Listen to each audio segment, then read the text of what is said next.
Agatha Christie was a British author known as the Queen of Crime and Mystery. Born on September 15, 1890 to an upper-middle-class family, she taught herself to read by the age of 5. She was largely homeschooled until she was sent to a girls' school in Devon in 1902. Although her initial writings were rejected, she finally became a published author in 1920 with The Mysterious Affair at Styles. This was also the book that introduced her most famous character, Detective Hercule Poirot.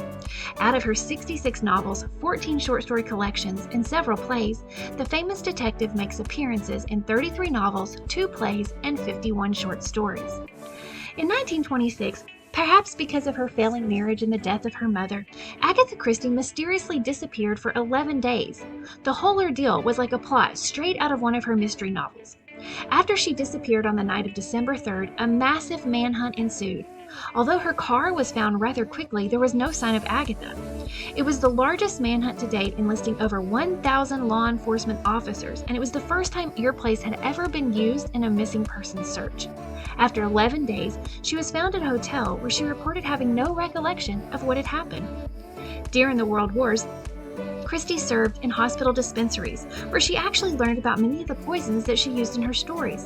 Beginning in the 30s, she also started going on yearly digs in the Middle East, where she also learned many things that she would go on to use in her books. In 1932, Christie introduced a second character who became a very prominent figure throughout her works, Miss Marple. Miss Marple, while not as famous as Hercule Poirot, would be featured in 12 novels and 20 short stories. Christie also wrote many standalone novels, including perhaps her most famous work, And Then There Were None. Often called the best murder mystery of all time, it has sold more than 100 million copies and has been translated into 45 languages.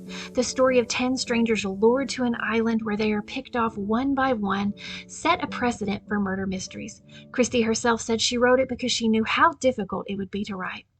While it will likely always be debated what her most famous and best novels are, The ABC Murders, The Murder of Roger Ackroyd, Death on the Nile, and Murder on the Orient Express often round out the top 5 on many lists. To date, Agatha Christie has sold more than 2 billion copies, and her play The Mousetrap is the longest-running play in the world. Outsold only by the Bible and Shakespeare, she will be remembered as perhaps the best murder mystery writer of all time, and she made a mark on the world up until her death on January 12, 1976.